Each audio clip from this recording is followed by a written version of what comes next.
بسم اللہ الرحمن الرحیم الحمدللہ وقفا وسلام علی عباد الذین اصطفیٰ اعوذ باللہ من الشیطان الرجیم بسم اللہ الرحمن الرحیم ان الذین قالوا ربنا اللہ ثم استقاموا تتنزل علیہم الملائکۃ الا تخافوا ولا تحزنوا وابشروا بالجنۃ التی کنتم توعدون نحن اولیاؤکم فی الحیاۃ الدنیا وفی الآخرہ ولکم فیہا ما تشتہون انفسکم صدق اللہ العظیم وقال النبی صلی اللہ علیہ وسلم القبر روضۃ من ریاض الجنہ او حفرۃ من حفر النار۔ محترم دوست بزرگوں، اللہ جل شانہ نے ہم سب کو یہ دنیا کی زندگی دی ہے۔ یہ دنیا کی زندگی عارضی ہے، دائمی نہیں ہے۔ یہ دنیا کی زندگی ختم ہونے والی ہے، باقی رہنے والی نہیں۔ حضرت آدم علیہ السلام سے لے کر آج تک کوئی ایسا انسان نہیں ہے جو لگاتار دنیا میں باقی رہا۔ جو بھی آیا ہے وہ دنیا سے جانے کے لیے آیا ہے۔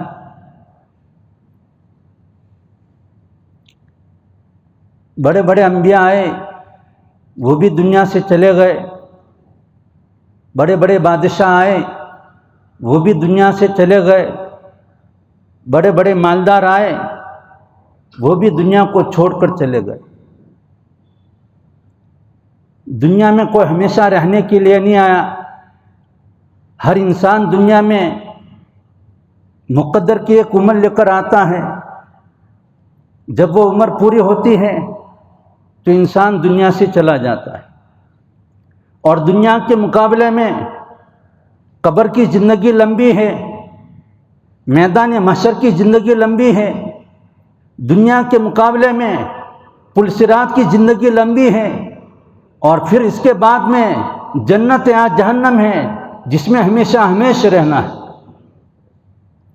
یہ دنیا کی عارضی زندگی میں آخرت کی تیاری کرنی ہے، اور جو شخص دنیا میں رہ کر اللہ جل شانہ کے احکامات کو پورا کرتا ہے اور نبی کے طریقے پر چلتا ہے تو اس کی بعد والی زندگی بہترین بن جاتی ہے۔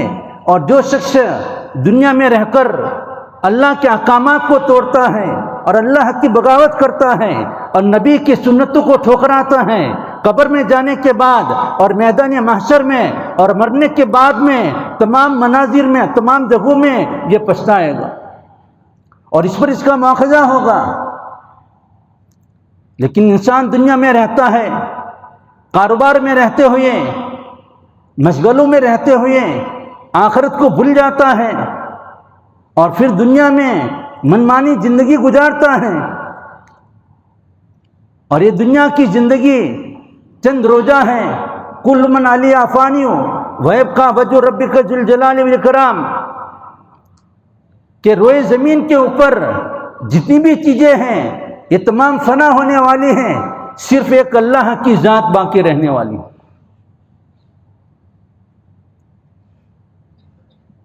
اور لوگ نہ معلوم کیسی کیسی حالت میں دنیا سے چلے جاتے ہیں۔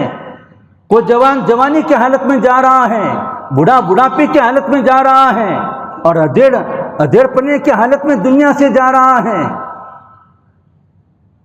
خوبصورت بھی دنیا سے جا رہا ہے، اور بدشکل وہ بھی دنیا سے جا رہا ہے۔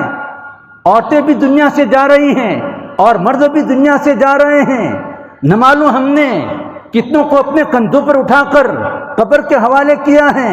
کسی نے باپ کو حوالے کیا ہے، اور کسی نے بھائی کو حوالے کیا ہے، کسی نے اپنے نانے کو حوالے کیا ہے، اور کسی نے اپنے ماموں کو قبر میں جا کر کے دفن کیا ہے، اور کسی نے اپنے محلے کے رہنے والوں کو قبر میں جا کر کے دفن کیا ہے۔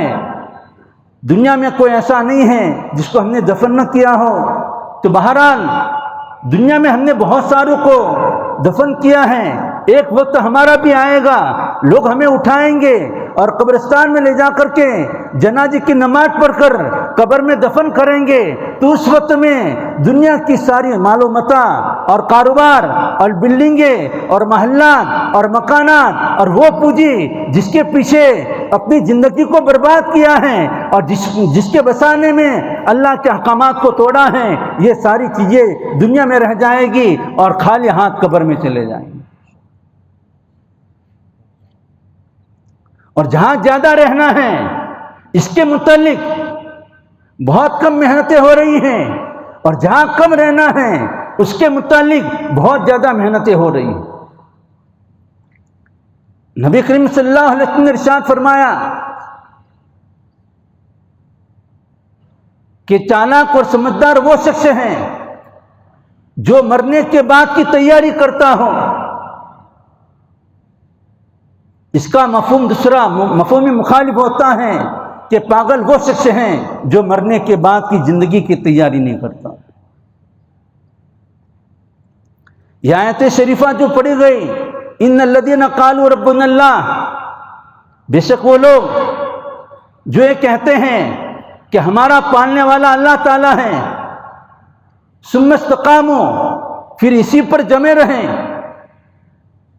تتنزل علیہم الملائکہ، موت کے وقت میں فرشتے ان کے پاس میں آئیں گے اور آنے کے بعد میں جنت کی بشارت سنائیں گے۔ حضرت تمیم داری رحمۃ اللہ علیہ فرماتے ہیں کہ جس وقت میں نیک آدمی کی موت کا وقت ہوتا ہے، اللہ کے طرف سے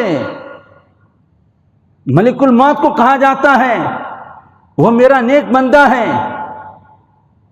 جو ہمیشہ میری اطاعت کرتا تھا، ہمیشہ میری فرمانبرداری کرتا تھا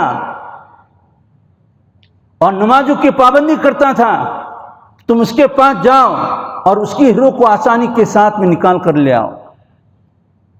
حضرت ملک الموت جن کو اسرائیل علیہ السلام کہا جاتا ہے، 500 فرشتوں کی جماعت کے ساتھ میں اس مرنے والے کے پاس میں آتے،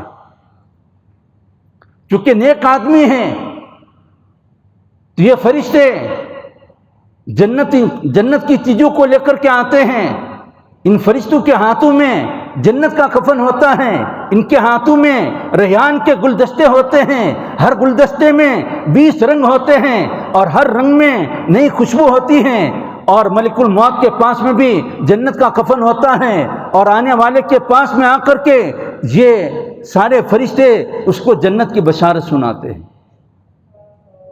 وَابْشِرُوا بِالْجَنَّةِ الَّتِي كُنْتُمْ تُوعَدُونَ، کوئی فرشتہ یوں کہتا ہے کہ اللہ جل شانہ نے تیرے لیے حوروں کو تیار کر رکھا ہے، اور کوئی فرشتہ کہتا ہے اللہ تعالیٰ نے تیرے لیے یہ پھل فروٹ کو تیار کر رکھا ہے، اور کوئی فرشتہ کہتا ہے اللہ تعالیٰ نے تیرے لیے یہ باغات تیار کر رکھے ہیں، اور کوئی فرشتہ کہتا ہے کہ اللہ جل شانہ نے تیرے لیے جنت کے اندر یہ مکان کو تیار کیا ہے جو مکان سونے اور چاندی کی اینٹوں کے ذریعے سے بنائے گئے ہیں۔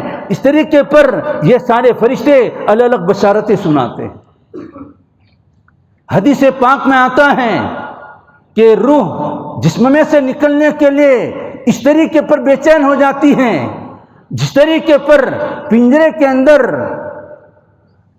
پرندے کو رکھا گیا ہو، اور یہ پرندہ پنجرے میں سے باہر نکلنے کے لیے بے چین ہوتا ہے اور فرفڑاتا ہے، اس طریقے پر یہ روح نکلنے کے لیے فرفڑاتی ہیں اور بے چین ہو جاتی ہیں، اور اس کی روح کو آسانی کے ساتھ میں نکالا جاتا ہے۔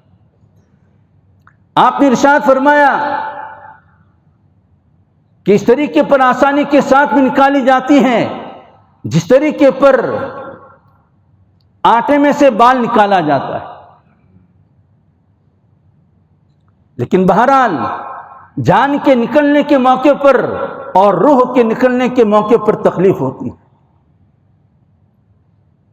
اس لیے کہ روح اور جان پورے جسم کے اندر پھیلے ہوئے ہیں۔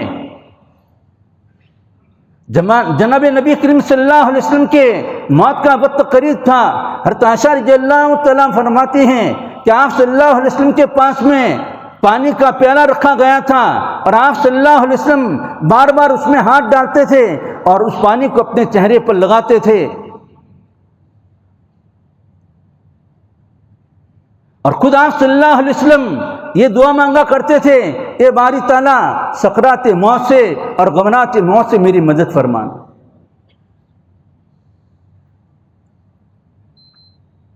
حضرت موسیٰ علیہ السلام کی جب جان نکالی گئی تھی تو اللہ جل شانہ نے حضرت موسیٰ علیہ السلام کو بعد میں پوچھا تھا کہ موسیٰ تم نے موت کو کیسا پایا؟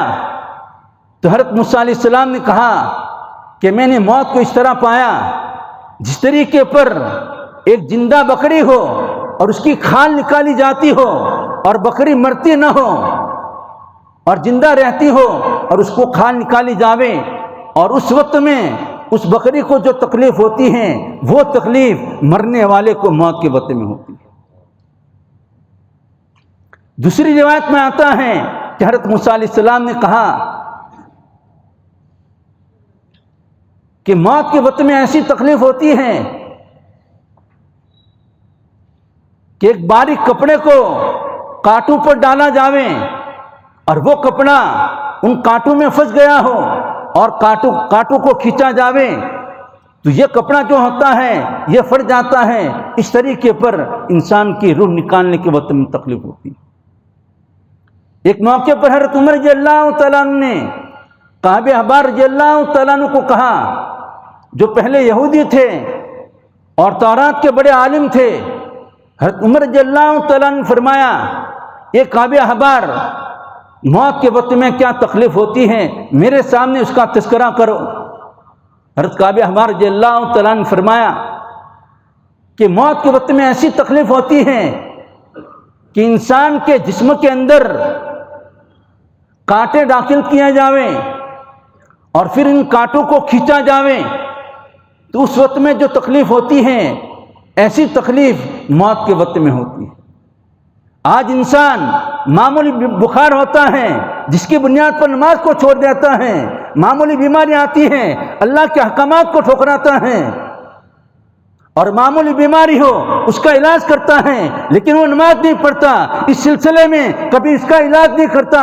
اس کو معلوم نہیں ہے کہ مرنے کے بعد میں اگر نمازوں کو چھوڑا ہے ذلت کے ساتھ میں اس کی موت آئے گی، بھوکا ہونے کی حالت میں اس کی موت آئے گی، پیاسے ہونے کی حالت میں اس کی موت آئے گی، اور قبر میں جا کر کے سانپ مسلط کیے جائیں گے اور بچھو مسلط کیے جائیں گے، بے نمازی کے ساتھ میں نہ معلوم کیسا اس کا معاملہ ہوگا۔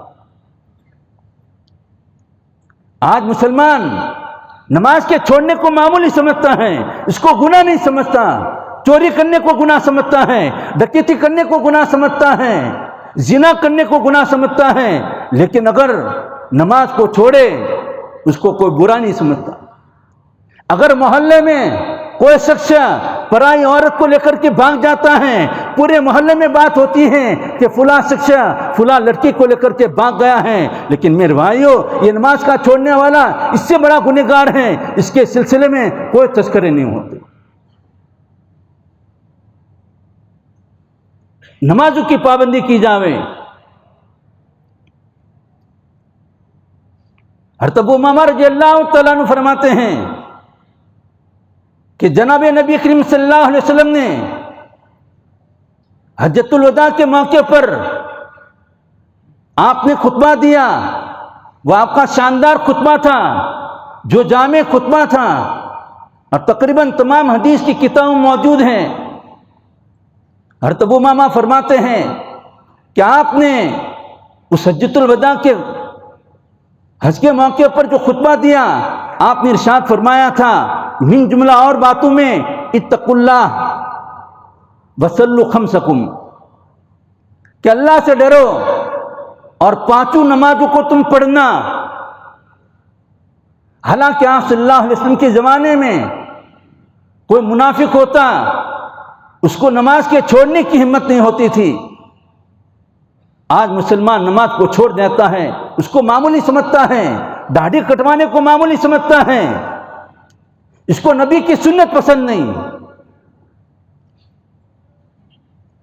حالانکہ داڑھی رکھنا واجب ہے، اور جو شخص دنیا میں رہ کر کے نبی کی سنتوں کو ٹھکراتا ہے، کہیں ایسا نہ ہو کہ حوض کوثر پر یہ بغیر ڈاڈی والا وہاں پر جائے گا حوض کوثر کے پانی پینے کے لیے، اور اس موقع پر حدیث میں آتا ہے آپ نے ارشاد فرمایا ایک جماعت آئے گی اور میں کہوں گا یہ میری امتی ہیں، ان کو میرے پاس آنے دیا جاوے، لیکن فرشتے روک دیں گے اور کہیں گے ما احدثوا بعدک، کہ آپ کے چلے جانے کے بعد میں ان نے کیا کیا کیا یہ آپ کو معلوم نہیں ہے، اور ان کو روک دیا جائے گا، اور آپ صلی اللہ علیہ وسلم کہیں گے فسوقن فسوقن، ان کو دھکے مارے جاوے، ان کو ہٹا دیا جاوے۔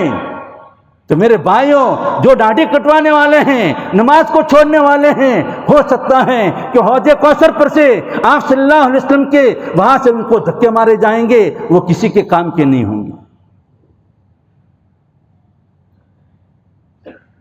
آج مسلمان نوجوان کو داڑھی رکھنا شرم آتی ہے، نماز کا چھوڑنے والا فاجر ہے، جس کی گواہی معتبر نہیں، چاند کی گواہی دینے کے لیے آوے اس کی گواہی معتبر نہیں، داڑھی کٹوانے والا فاجر ہے، اس کی امامت مکروہ ہے، اور اگر وہ گواہی دینے کے لیے آوے اس کی گواہی بھی معتبر نہیں۔ اور آج مسلمان کو داڑھی رکھنے میں شرم آتی ہے، کیا مرنا نہیں ہے؟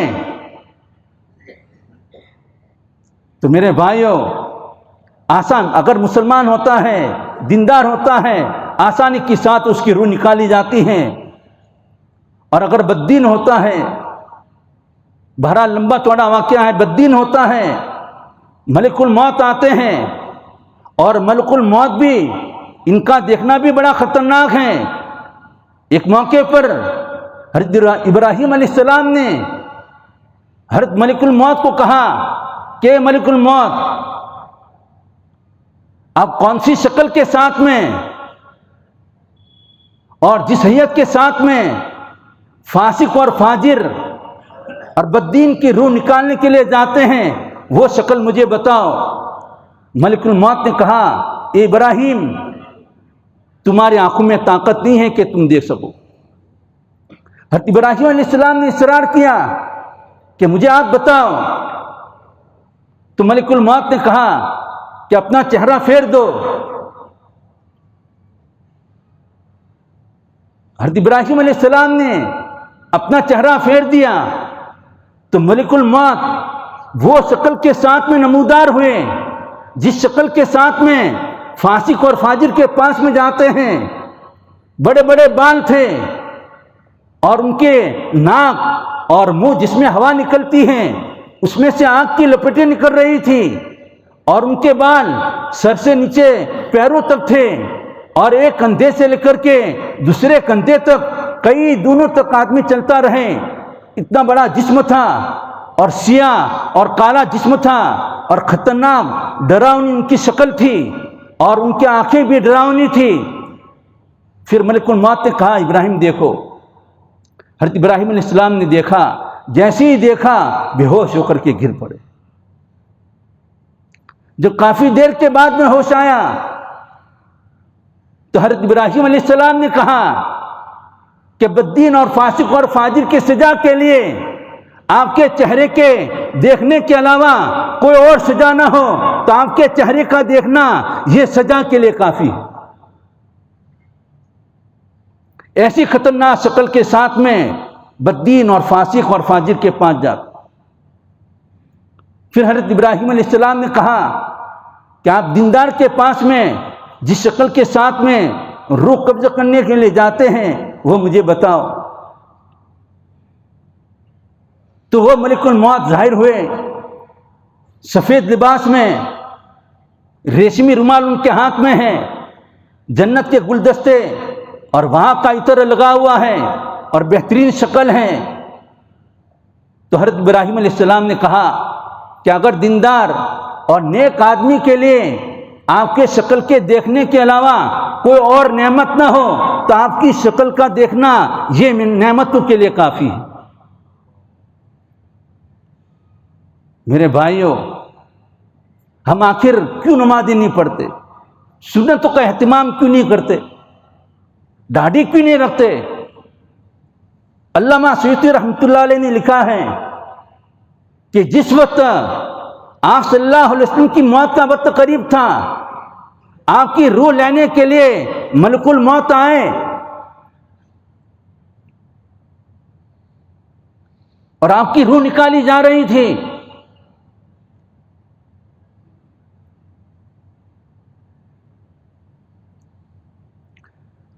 تو اس موقع پر آپ نے کہا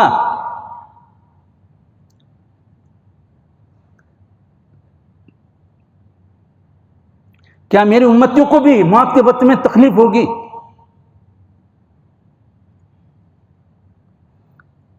پھر آپ نے ارشاد فرمایا کہ میرے امتی جو قیامت تک آنے والے ہیں ان کو موت کے وقت میں جتنی تکلیف ہوتی ہے وہ ساری تکلیف مجھ پر ڈال دینا۔ ہمارے نبی یہ کہہ رہے ہیں کہ موت کے وقت میں امتی کو جو تکلیف ہوگی وہ تکلیف مجھ پر ڈالی جاوے، اور امتی کا حال ہے کہ داڑھی رکھنے کے لیے تیار نہیں ہے، نماز پڑھنے کے لیے تیار نہیں۔ میرے بھائیوں، نمازوں کا اہتمام کرے، سنتوں کا اہتمام کرے اور داڑھی رکھنے کا ارادہ کرے۔ ہمارا لباس صحیح ہو، یہودی اور عیسائیوں کا لباس نہ پہنے، اسلامی لباس پہنے۔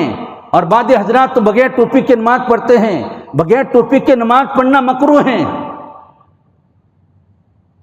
آپ صلی اللہ علیہ وسلم ٹوپی پہنتے تھے، اس کے اوپر امامہ باندھا کرتے تھے۔